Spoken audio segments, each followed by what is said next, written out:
decir que es una gran satisfacción encontrarnos una vez más en la Universidad de Murcia y en esta ocasión para agradecer la compañía del profesor Pedro María Egea Bruno, premio de Memoria Histórica en su tercera edición que otorgamos el año pasado.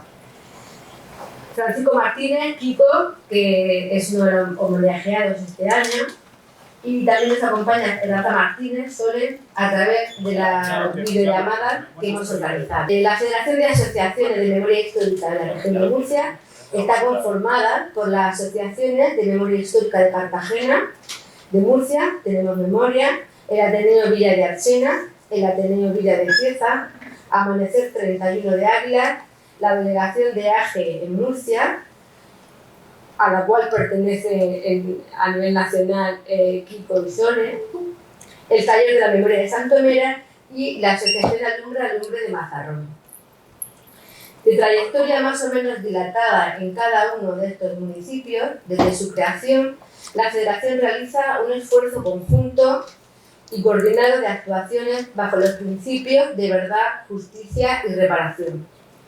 Realizamos actividades divulgativas, de investigación y defensa de la memoria histórica de nuestro pasado reciente y en particular el legado de la Segunda República.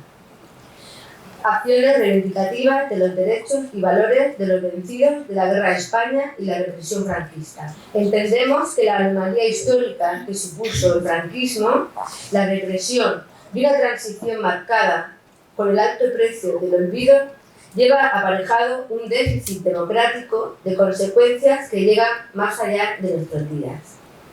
Queda mucho trabajo por delante y nos encontramos en un momento de peligroso auge y blanqueo de la extrema derecha en nuestro país. Estamos llamados, por tanto, a responder con más verdad, justicia y reparación. Y aquí, sí es oportuno decirlo, garantías de no repetición. Hay dos apreciaciones que con este cuarto premio la Federación quiere poner de relieve. En primer lugar, que los guerrilleros y guerrilleras antifranquistas fueron luchadores por la libertad y por la restitución de un régimen democrático y que pagaron un altísimo precio por ello. No son los forajidos y criminales que el régimen franquista quiso hacernos creer y ha quedado para parte de la sociedad. Continuar la lucha era la única salida posible y su esperanza de la derrota del fascismo su verdadero horizonte. En segundo lugar, la segunda apreciación que queremos hacer es que la Federación se alinea con las propuestas de la plataforma El Encuentro Estatal de la Memoria, del que formamos parte y compartimos reivindicaciones. Y también, y esto es importante, nos alineamos con las propuestas del equipo mixto, organismo de derechos humanos especializado en derecho internacional y humanitario, derechos civiles y derechos económicos y sociales. Considera, y nosotros también así lo consideramos, la necesidad de que sean declaradas nulas todas las sentencias dictadas por el régimen franquista. También reconocer jurídicamente al conjunto de la guerrilla antifranquista, sus enlaces y puntos de apoyo como un movimiento liberador y defensor de la legalidad del orden emanado de la Segunda República, certificado oficial de resistente armado. En fin, reconocimientos como así lo entendieron para sus compañeros de resistencia en otros países, entre ellos Alemania, Bélgica, Francia, que han gestionado mucho mejor que nuestro país su memoria y su historia. Por tanto, aprovecho para decir que el proyecto de ley de memoria histórica, que el gobierno tiene de momento en stand-by, pues para nosotros nos parece claramente insuficiente y no alcanza ni mucho menos a lo que realmente se necesita. La guerra no acabó en el 39. La guerrilla representa la continuidad de la lucha contra el fascismo y por la Segunda República. La guerrilla antifranquista debe ser analizada en el contexto de la lucha antifascista de Europa. Igual que el maquis francés, igual que los partisanos italianos y yugoslavos. En España, 7.000 guerrilleros, hombres y mujeres, se echaron al monte, con 40.000 enlaces, 40.000 enlaces, el 40% mujeres. Actuaron en gran parte de España, en Andalucía, Cádiz, Granada, Málaga, Cornisa Cantábrica, norte de León, Palencia, en el centro, Extremadura, norte de Córdoba, Ciudad Real, Toledo, Ávila y Sistema Central. En Aragón y Levante, Teruel, Castellón, Valencia y Cuenca. Y son los focos más importantes. Y hay que sumar además la guerrilla urbana, Madrid y Barcelona. 3 fases. Primera fase, del 36 al 44.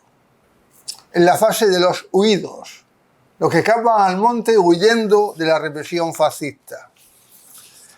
La segunda fase, del 44 al 48, lo que se llama la Reconquista. Comienza con la invasión del Valle de Arán en octubre del 44. Es la etapa de mayor actividad de la guerrilla antifranquista.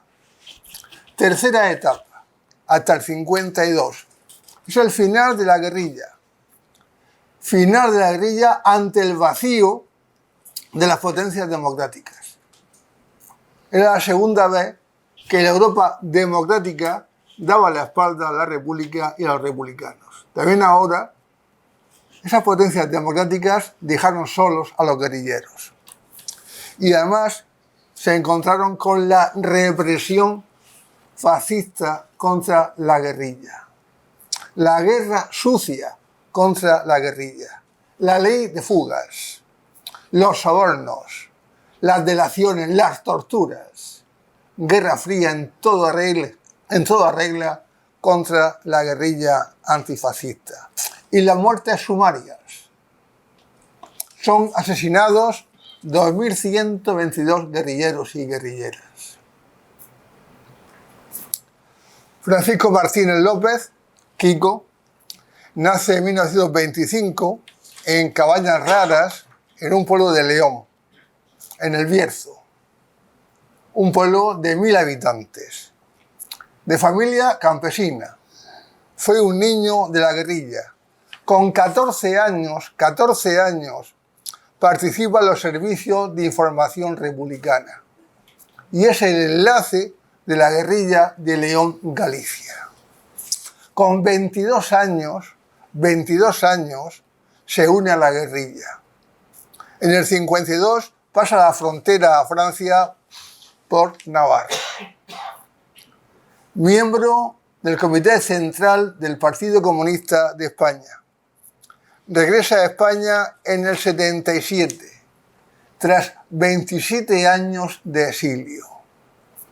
Con las armas de guerrillero luchó contra Franco y con la palabra es guerrillero de la memoria histórica contra el olvido. Es directivo de AGE, Archivo, Guerra y Exilio. Multiplica sus encuentros, sus charlas en colegios, institutos, universidades, plazas de cultura. Lee mucho y escribe más. Alimenta un blog que se titula Memoria Cautiva. Es autor de varios libros. Guerrilla contra Franco, Guerrillero contra el olvido, La guerrilla antifranquista de León y Galicia, La memoria cautiva de la guerrilla y su último libro, Caminos de Resistencia, que nos presentará esta tarde. Conserva la salud, como dice, por imperativo legal, para contarlo. Nada más y nada menos que 97 años que ilumina el pasado, el presente y el futuro. Muchas gracias, Kiko. Muchas gracias.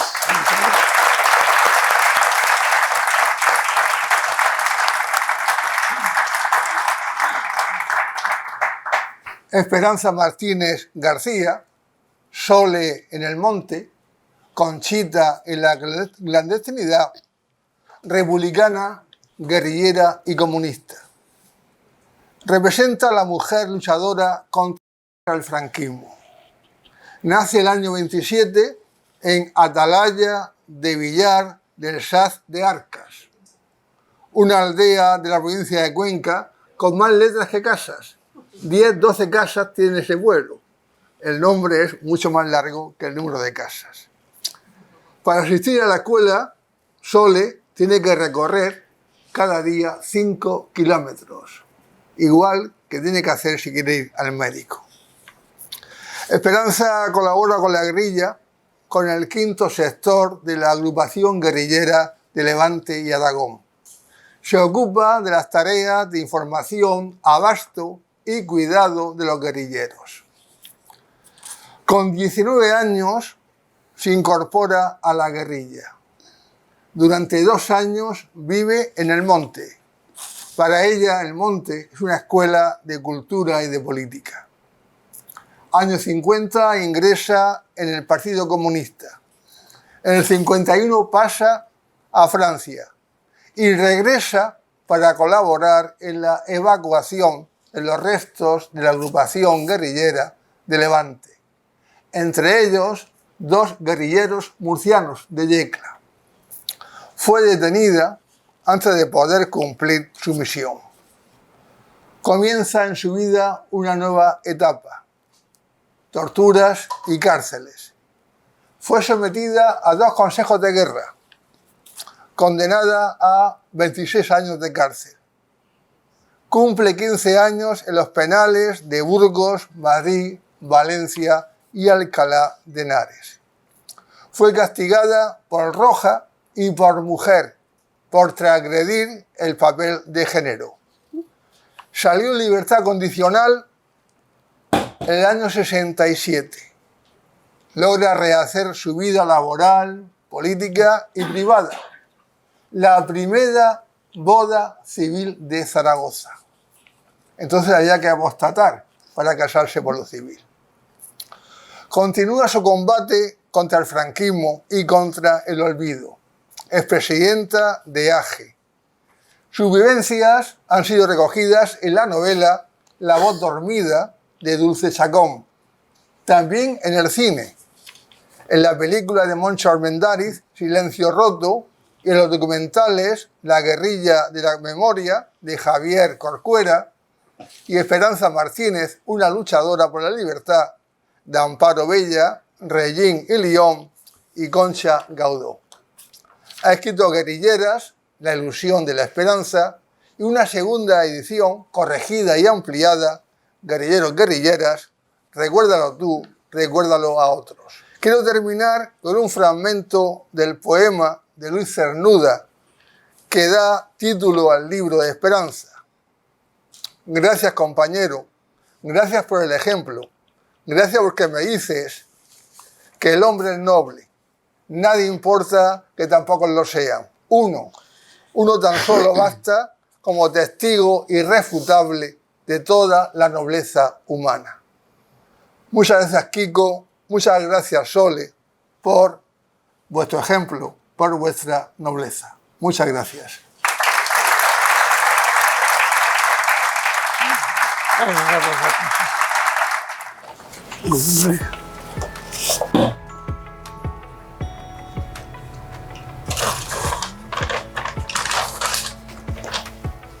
Muchas gracias.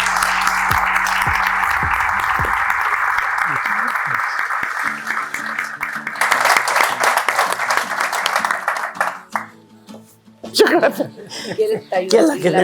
Que la que llevé en Francia me la quitaron los franceses. Entonces es un buen regalo. Muchas gracias. Muchas gracias.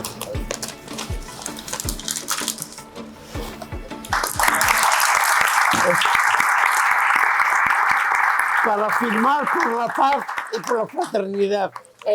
Esperanza, que nos estará oyendo al otro lado de la cámara. No sé si oye o no. ¿Has recibido también nuestro obsequio, Esperanza? Sí.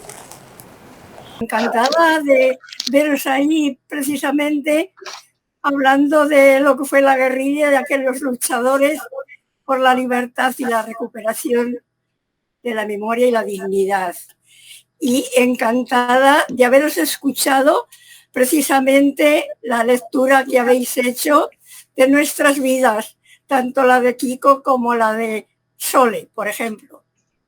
Encantada, encantada, y muchas gracias por la atención, muchas gracias también por vuestro regalo, que también, encantada, sois lo mejor del mundo.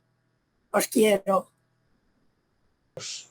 El hecho de recordar etapas anteriores, como ha sido la guerrilla, como fue toda la lucha antifranquista, es lo que da cuerpo a este desarrollo del movimiento asociativo, que ha permitido rellenar los vacíos que las instituciones han dejado en la transición. Yo me encuentro íntimamente ligado, porque yo estoy también en el movimiento asociativo, y ha sido mi obsesión desde que he vuelto a España, y me parece que estoy en mi medio, como estuve en otras etapas. Muchas gracias por la descripción de mi pasado. Mi pasado, soy un niño de la violencia franquista. Ya en el 34, cuando la huelga revolucionaria de Asturias, he podido como niño participar en los estragos, que en aquel momento hubo más de 1.500 asesinatos también, de españoles, de trabajadores. Y luego después, todo ese periodo del Frente Popular, el entusiasmo del pueblo, justamente porque iba a ser constructor de una nueva España, de un futuro más libre, más democrático, más progresista, más culto, que eran las promesas del proyecto de la República, de la Segunda República. Era toda una esperanza que aquel pueblo tenía, que se transmitió también a los niños. Yo fui a la escuela de un maestro republicano y su método de enseñarnos, también más tarde lo he reflexionado, que es preparar al niño para ser mayor y ser una persona democrática, solidaria, culta, y al mismo tiempo ser constructora de una sociedad más libre y más equitativa y mucho mejor. Eso es el primero gesto favorecido por el medio en donde yo me desenvolvía como niño, en la región minera, en donde había acciones de los mineros, y me ha encantado, por ejemplo, aquellos contactos que tuve con aquellos mineros y metalúrgicos de la Revolución de Octubre, la famosa Revolución de Octubre, porque mi familia, mi madre, estaban implicados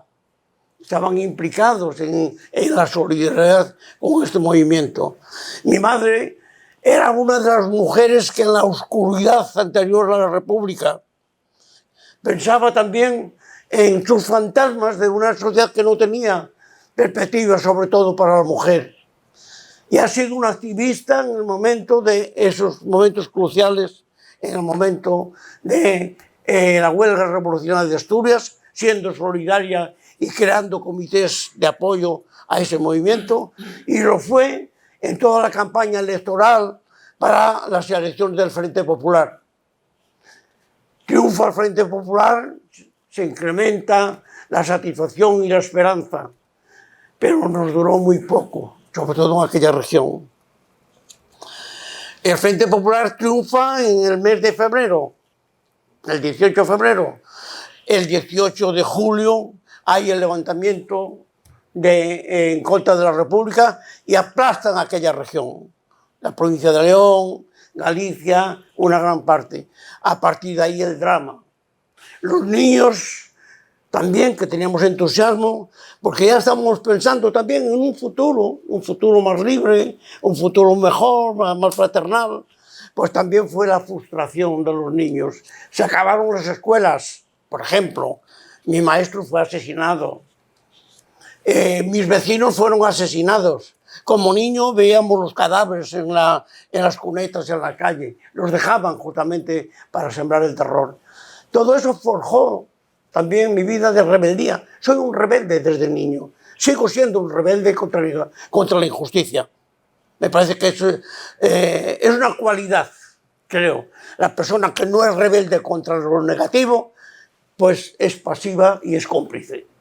Y eso es lo que yo no quiero serlo, ni anteriormente ni actualmente. Yo tengo una trayectoria de vida inmerso en colectivos de demócratas que en una etapa o en otra están luchando justamente por esa España soñada, esa España que se nos representaba en la República, en la Segunda República. Ya de niño estuve organizado, como dice el compañero, todo ese periodo, ya desde 9 años que tenía cuando fue la sublevación, hemos vivido esos momentos de terror fascista, y los niños estábamos implicados también en colaborar para que la parte que no habían podido coger para asesinarlos, de los mayores, pudieran protegerse y ser cómplices justamente de su ocultación. Así nace también una oposición en aquella región, que nace desde el primer momento. Y luego después, pues todo eso, como la dictadura es tan cruel, tanto más tarde como anteriormente, pues se sigue en un espacio de terror.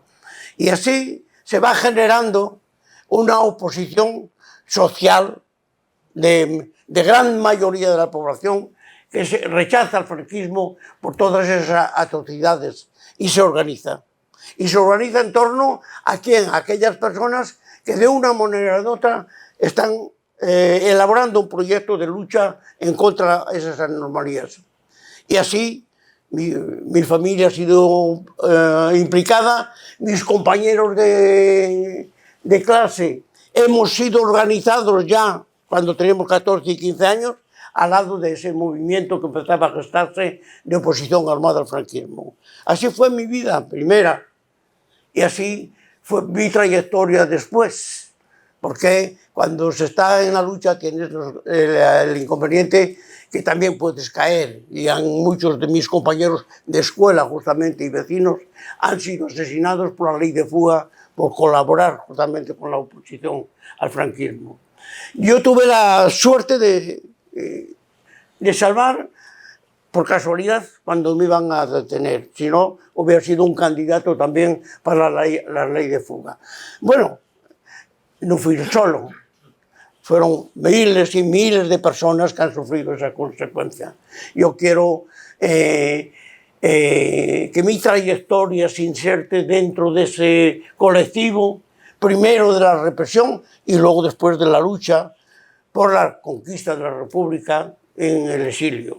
Por eso mi último libro, que lo planteo en tres etapas: una, la lucha antifranquista, en fin, la lucha armada; luego después, que siguió el franquismo, mi papel también en el exilio, qué papel voy a jugar para seguir luchando con otras formas para la vuelta a España, en una España liberada, libre y fraterna. Y es así. Y cuando he vuelto, pues me encontré también con los inconvenientes.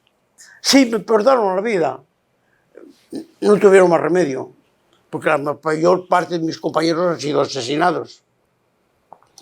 Y no solamente los compañeros, la mitad de una gran cantidad de mujeres y hombres han sido asesinados por la ley de fuga, porque estaban en cómplice con el movimiento guerrillero.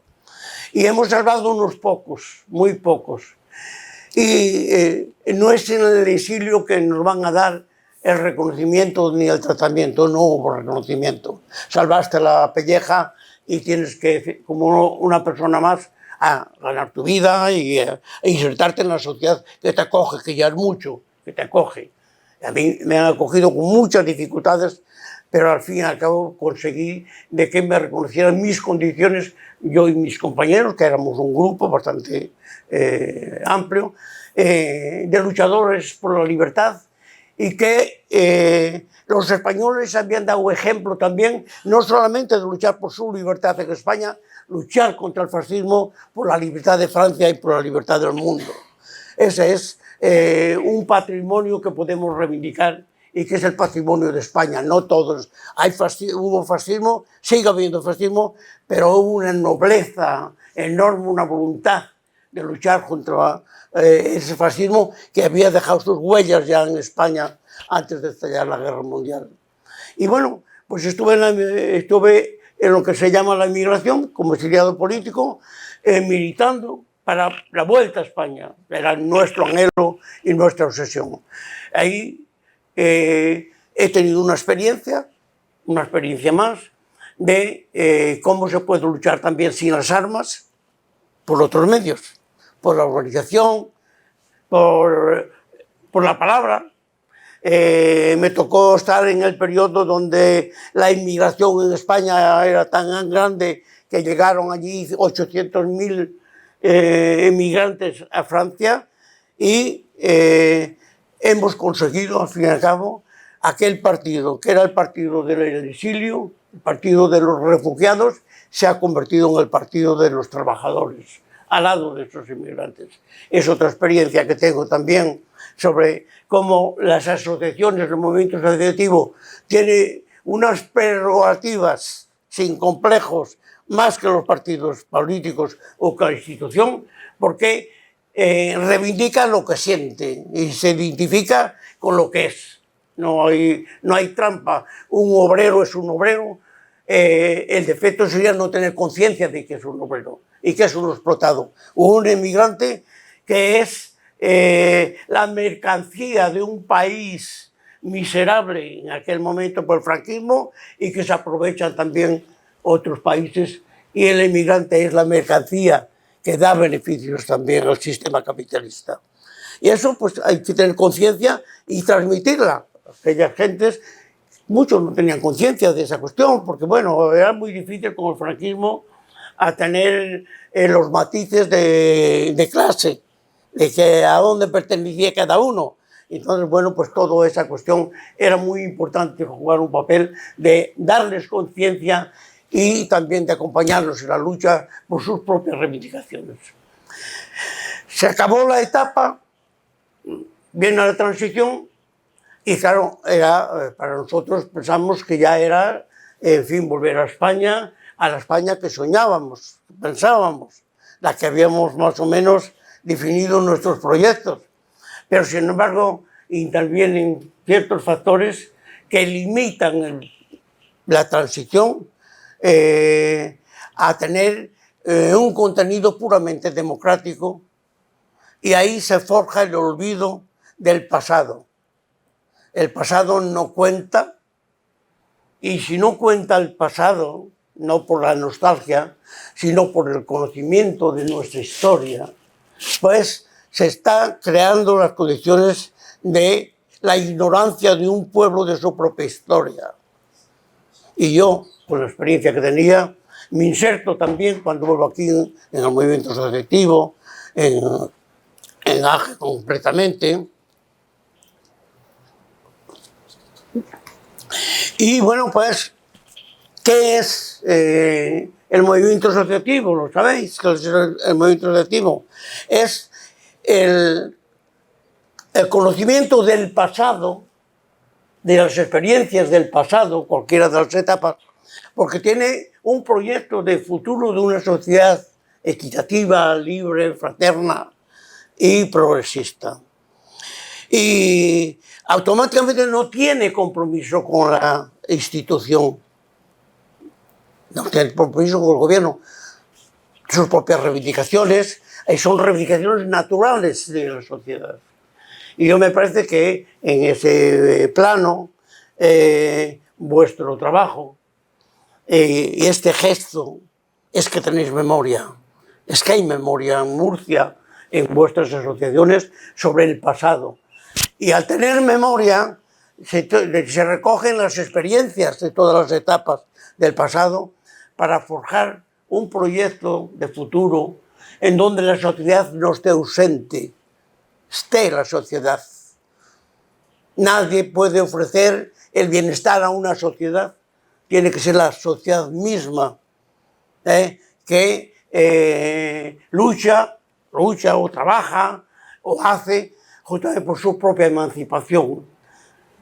Y es en ese lugar que yo, por ejemplo, que estuve en los colectivos con la guerrilla, estuve en los colectivos de los refugiados y emigrantes, que me incorporo aquí en el movimiento asociativo, pues tengo justamente, es la continuación de un deseo dentro del movimiento asociativo por la transformación de la sociedad, una transformación donde, ya digo, el individuo, cada individuo no esté ausente, sino que esté presente. Y eso es lo que se ha definido en algunos mensajes que no se lleva a cabo, la sociedad participativa. Y muchas gracias a vosotros por este acto, este gesto, y sobre todo, muchas gracias a todos los concurrentes.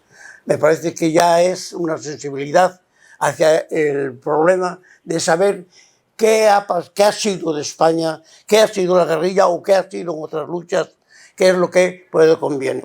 Y el movimiento abierto hacia una sociedad nueva importa más a los jóvenes, a la juventud, para tener una cultura de conocimiento de su vida, de sus orígenes, y sea capaz también de construir. Yo creo que estamos haciendo un servicio importante en ese sentido. Muchas gracias.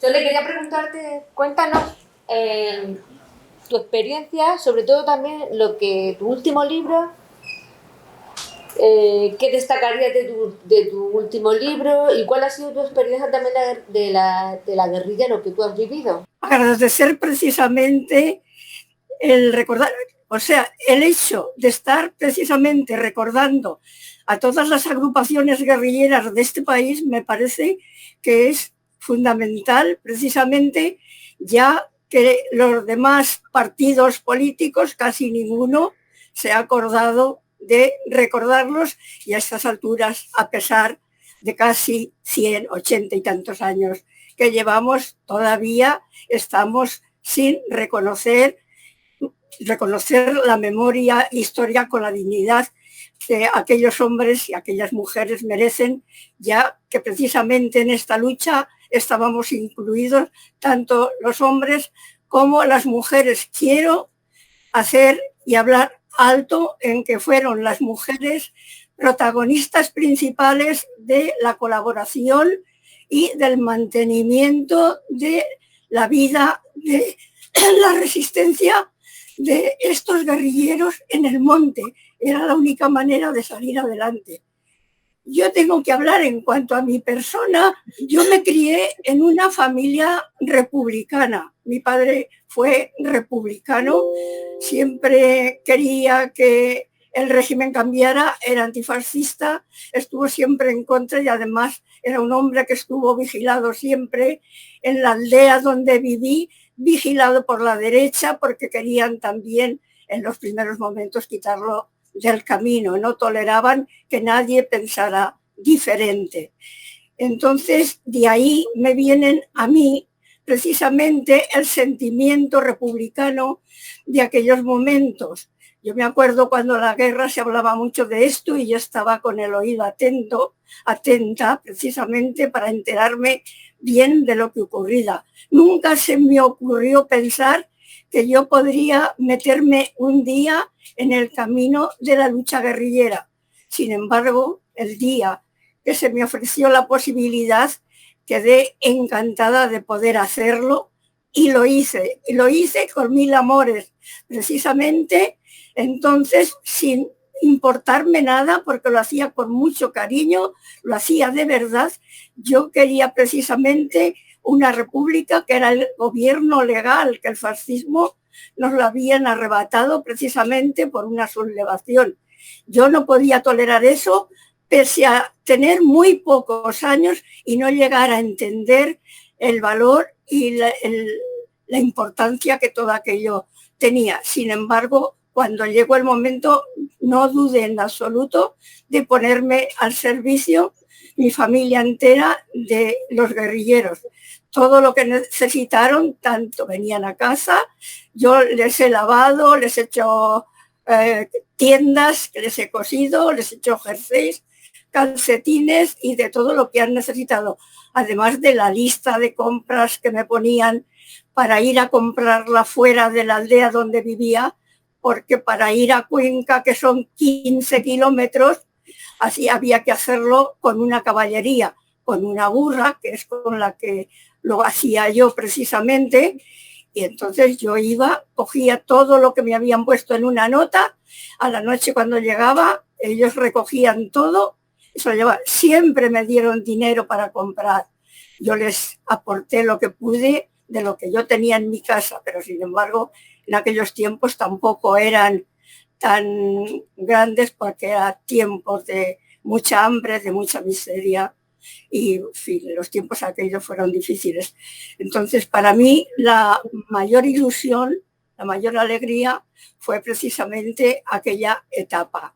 Así estuvimos, pues no, yo no lo sé, yo sería un par de años más o menos o quizás un poco más, pero aquellos nos vigilaban bastante y llegó un momento en que nos vimos descubiertos porque uno de los guerrilleros, yo recuerdo que yo cumplía años y habían hecho un borrador felicitando a una mujer que conocían en un punto de apoyo. Esa mujer era Esperanza Martínez Sole. Entonces hubo un asalto en el campamento, cogieron aquel borrador y a partir de entonces empezaron a vigilar y a andar alrededor de nuestras casas, a llamar a las ventanas para ver si nos cogían y abríamos. Teníamos bien aprendido el abrir la puerta o la ventana porque teníamos consignas para poder hacerlo y nunca abrimos, pero la Guardia Civil estuvo llamando muchas veces en la ventana de nuestra habitación. Nunca abrimos, nunca nos descubrieron por ahí. Entonces, cuando llegó el momento de aquellas rondas que hacía la Guardia Civil, se vestían de mendigos, venían a casa que querían comunicarse con los guerrilleros. Nosotras decíamos que no teníamos ninguna relación ni podíamos tampoco. Y entonces, pues ellos se lo creyeron, no se lo creyeron, pero vamos, ellos venían de mil maneras para ver si caíamos en la trampa de poder facilitarles la conexión con los guerrilleros. Esperaron un tiempo, pero lo que esperaban no era detenernos a nosotros, que también esperaban coger a los guerrilleros. Entonces nosotras lo que hicimos, tanto mi padre, mis hermanas y yo, cuando pudimos lo presentamos el hecho a la gente de la guerrilla que venía a mi casa y le dijimos que si era posible, yo no quería que me cogieran en mi casa, quería defenderme, si había que morir, se moría, pero tendría que morir en el monte, donde fuera, pero no en mi casa dejarme coger, no, porque ya en los alrededores de la aldea mía, en un pueblo donde teníamos amigos, habían sido detenidos y en los interrogatorios salían los nombres de nuestra familia, los nombres de mi cuñado y de gente conocida, y entonces nos avisaron de que no nos dejáramos esperar y que si podíamos escondernos, que nos escondiéramos. A partir de ahí, en cuando la guerrilla nos dijo que podíamos incorporarnos, vinieron una noche a buscarnos y a las 12 de la noche nos marchamos incorporándonos seguidamente, después de andar un largo camino, a la agrupación guerrillera de Levante y Aragón.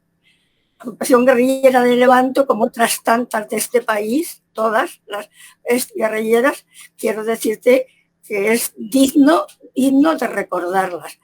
Pues llegamos al monte, allí nada, nos pusimos al tanto y al día. Nuestro trabajo allí no quería que hiciéramos guardias, porque además no querían tampoco ni que fuéramos a suministrar, porque había muchas fotografías por la aldea y los pueblos, fotografías nuestras para ver si nos podían detener, si alguien nos conocía.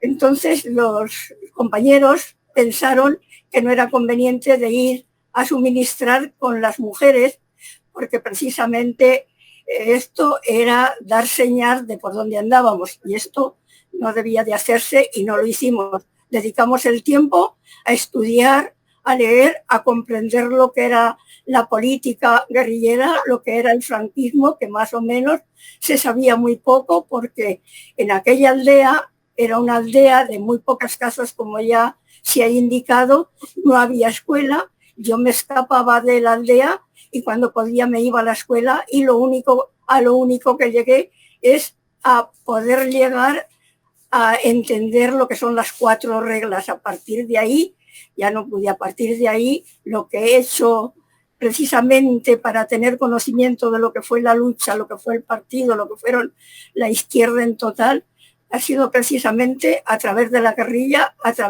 yo precisamente en el 50, como ya he oído, en el 50 yo me incorporé al Partido Comunista porque según las charlas que dábamos precisamente en las asambleas que hacíamos en la guerrilla, a mí me parecía que era justo y era necesario precisamente estar dentro mejor que fuera. Me sentía joven, pero preferí, antes que meterme en la juventud, creo que yo me parecía que es que tenía suficiente conocimiento para poder ocupar el puesto necesario con la suficiente seriedad para ser militante del partido antes que de la juventud, aunque me sentía joven y además también era muy joven.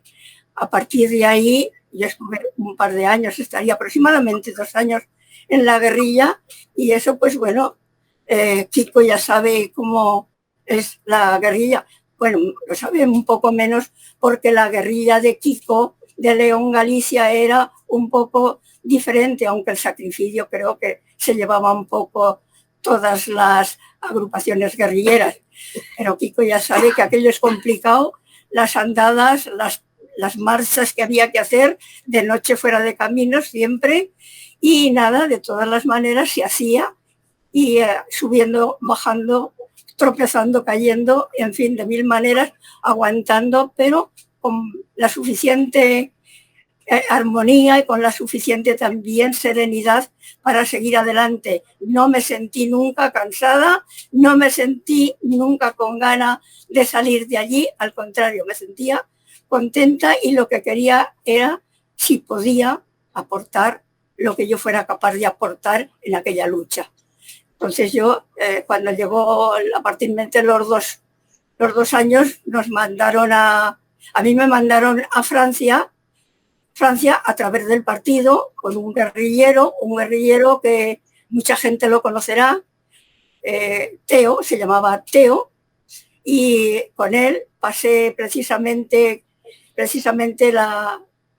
cogimos desde el punto de apoyo, porque claro, la vestimenta que llevábamos en el monte no era ir en condiciones para ir a la ciudad, pero nos dieron ropa, nos cambiamos y en un taxi nos presentamos en Valencia y a través de Valencia fuimos a Barcelona y a través de allí nos aproximamos al Pirineo, donde nos esperaban precisamente la gente del partido que venía a recogernos. Allí yo estuve en Francia un tiempo, donde el partido me propuso si quería y me sentía con fuerzas para poder venir a recoger guerrilleros. Yo era una de las personas que conocía por lo menos a varios guerrilleros y sí que vine a recoger guerrilleros. Un viaje estupendo, recogí guerrilleros, los pasé estupendamente, pero el segundo viaje que tuve que hacer, pues aquel viaje ya no fue tan estupendo, porque desde el principio yo me di cuenta que el guía que me llevaba no era como el anterior, era un hombre que estaba vendido precisamente a la policía. Estaba vendido a la policía y nada, ya sé que el partido me dijo, vas a ir con este hombre allá, pero ten cuidado que este hombre es muy conocido, no subas, cuando subas en el tren, no subas en el mismo vagón. Lo que tienes que hacer es subir en un vagón diferente. Es lo que hice. Pero cuando anduvimos más o menos un trayecto desde Bilbao, me parece, o bueno, por ahí por el norte, llevábamos un rato en el tren y oí un barullo grande en la entrada del tren y al rato vinieron al sitio donde yo me encontraba, que yo estaba al lado de la ventanilla, me pidieron la documentación, podían haberla pedido al que estaba delante, sin embargo no, venían derecho a mí porque lo había dicho ya el guía que me traía. Estaba deseando de decirlo y además yo lo sabía porque el camino me indicó que este hombre no era un hombre sano y no fue nunca un hombre sano, no fue un hombre sano porque siempre se portó y además siempre se portó mal y bueno, nos detuvieron en Burgos, por la provincia de Burgos, nos llevaron a la comisaría de Burgos y bueno, pues allí ya empezaron las fiestas más o menos que se suelen hacer en estos acontecimientos. Lo que sí quisieron también, y además él aprovechó muy bien, yo estaba en una celda oscura, no tenía luz, él estaba en otra, pero sin embargo vinieron para preguntarnos si queríamos comer, yo dije que no tenía gana, él sí, él encargó un menú estupendo, un menú con una paella, con no sé cuántas cosas, y sí, se la trajeron. Y bueno, quedamos allí, y bueno, allí ya, aquello es allí donde empezó a salir las cosas. Yo dije que yo no venía de Francia, porque decían que venía de Francia, seguramente que ya lo había dicho él, pero yo le dije que yo no venía de Francia, que yo era modista, se reían conmigo, se burlaban de mí porque decían que les cosiera un botón para ver si les demostraba que podía ser modista, porque yo les decía que estaba aprendiendo a coser. Y entonces ellos se reían y se burlaban de mí con la esta de coserles un botón. Y nada, ya vi que no había posibilidad de nada y nada. Entonces me preguntaron a qué partido pertenecía. Yo les dije que no entendía de partidos, que no me gustaba el fútbol y que no entendía de ningún partido. Y entonces ellos se dedicaron a lo que suelen hacer, es para lo que valen, a pegar y a ponerte negra, que es lo único que hacen, y como ellos se sienten felices y contentos. Yo no me sentía floja, al contrario, porque cuanto más me pegaban, yo me sentía más fuerte, pero vamos, yo no quería decir nada, ni dije nada, pero vamos, cuando se cansaron de esto, me llevaron a la prisión de Burgos, a la prisión de Burgos de hombres, no al penal, sino a una prisión que es de hombres, pero hay un departamento más o menos pequeño donde hay mujeres de tránsito que están allí esperando para hacerle el juicio, pero solamente algún tránsito o algunas que tienen que juzgar por las zonas. Yo era un tránsito y esperaba allí hasta que vinieron. Precisamente allí, con el tiempo, me sacaban cada día a la comisaría para preguntarme cosas. Me sacaban cada día, me volvían otra vez al mismo sitio, hasta que una vez, precisamente, la policía de Madrid vino a Burgos para recogerme o recogernos, tanto a Reme, porque venía conmigo también una compañera que tenía un hermano guerrillero también en el monte, que lo mataron también, y entonces nos cogieron, nos metieron en el camión, ellos armados, nos metieron esposadas, como a todo el mundo, y nada, les molestaba mucho que extendiéramos los brazos enseñando las esposas, porque decía que no teníamos que enseñar las esposas, que la gente no tenía, porque digo, lo que queremos es que la gente se entere que vamos precisamente esposadas, que somos presas políticas y que vamos precisamente a la cárcel. Entonces no nos callamos nunca, nos llevaron al autobús, no era un autobús, era un grande, de aquellos furgones grandes que hay, metieron a los guerrilleros de Reme, porque el Reme era la compañera que había ido a recoger a unos guerrilleros y yo tenía que ir a conectar con ella porque estaba en peligro y tenía que decirle que cambiara el camino para volver otra vez a Francia. Pero no me dieron tiempo a tanto, ni muchísimo menos. Así que a ella la detuvieron también llegando porque este mismo enlace, este cabrito de enlace, ya le había dicho por dónde venían los de Salamanca, que era Reme, con otros guerrilleros que habían cogido, y los cogieron precisamente a todos, los encarcelaron a todos, en el furgón nos metieron a todos esposados, además con la advertencia de que el que se moviera le disparaban en aquel momento allí, estaban con las pistolas cargadas, todo para meternos miedos y tal. Desde allí, desde Burgos a Madrid, tardamos mucho tiempo, era de noche. Y en un camino, en un sitio que yo no sé qué sitio era, nos pararon porque decían que si queríamos ir al baño, y dijimos que sí, pero no nos dejaron cerrar la puerta. Pasamos al baño y ellos estuvieron pendientes de que no se cerrara la puerta. Volvimos allí con las esposas, luciendo a las esposas porque queríamos hacerlo así, para que lo viera la gente, para que se enteraran y que les decíamos que éramos presas políticas. Bueno, pues llegamos al autobús otra vez. Cuando llegamos a Madrid, de todas las maneras, las cosas iban de mal en peor. Creo que estuvimos en Gobernación y en la comisaría de Valencia, entre los dos sitios, porque nos llevaban de un sitio a otro. Estaríamos, pues yo creo que más de un mes estaríamos en Gobernación, y entre Gobernación y Valencia.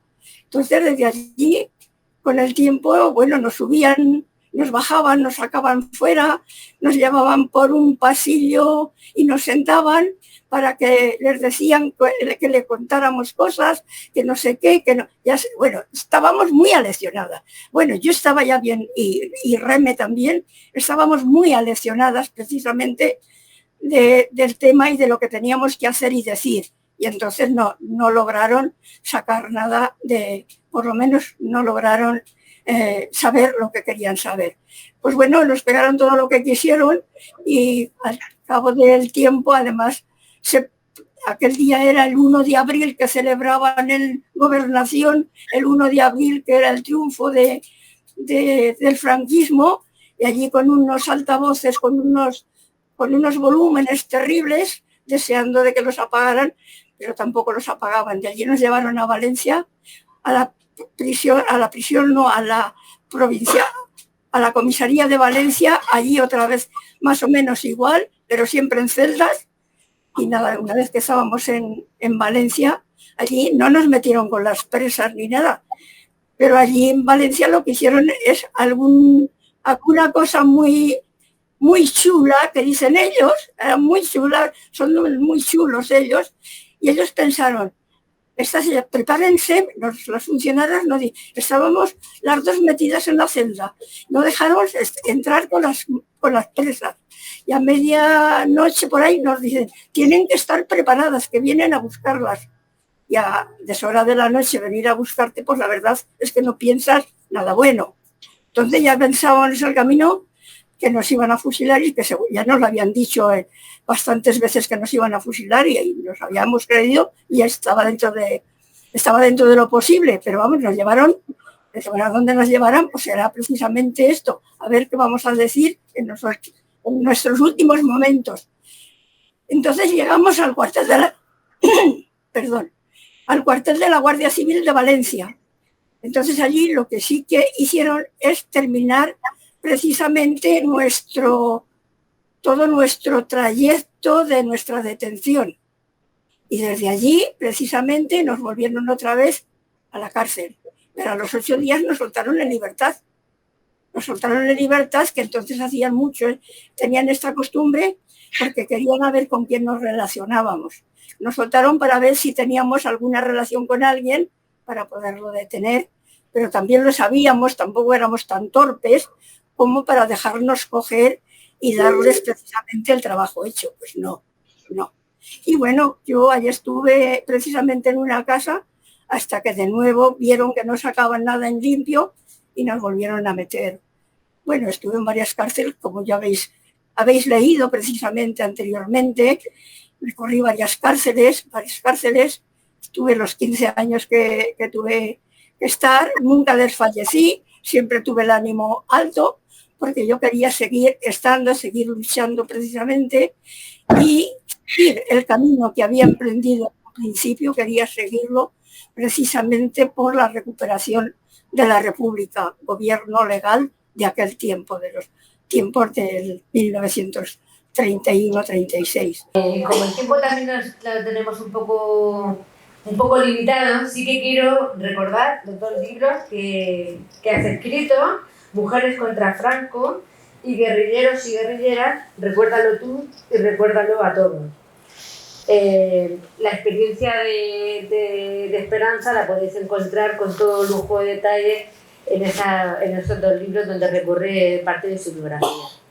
Sí que quería dar la oportunidad al público si quiere hacer alguna pregunta, o bien a Esperanza o bien a Kiko, que está aquí presente, y cuando termine el acto él ha traído algunos de ejemplares del libro que acaba de publicar, y si a alguien le interesa es una buena ocasión para que pueda estrenar la pluma que le hemos regalado y que también se lleve un ejemplar firmado.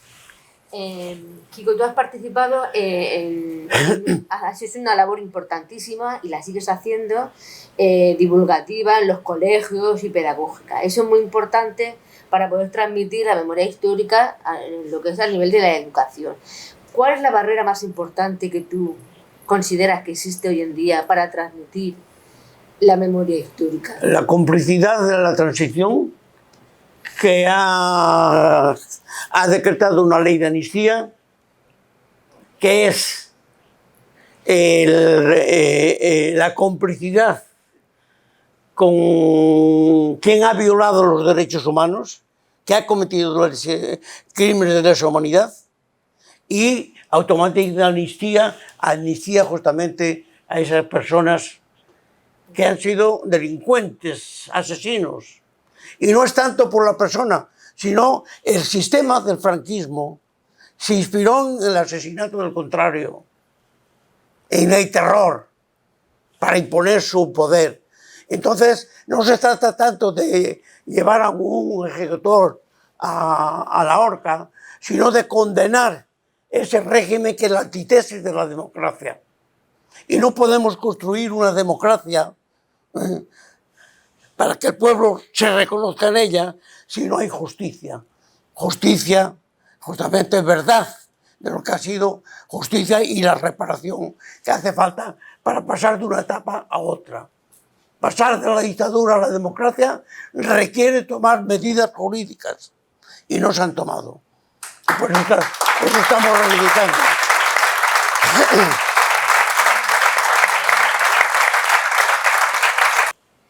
Bueno, indiscutiblemente no nos hemos equivocado al darte el premio.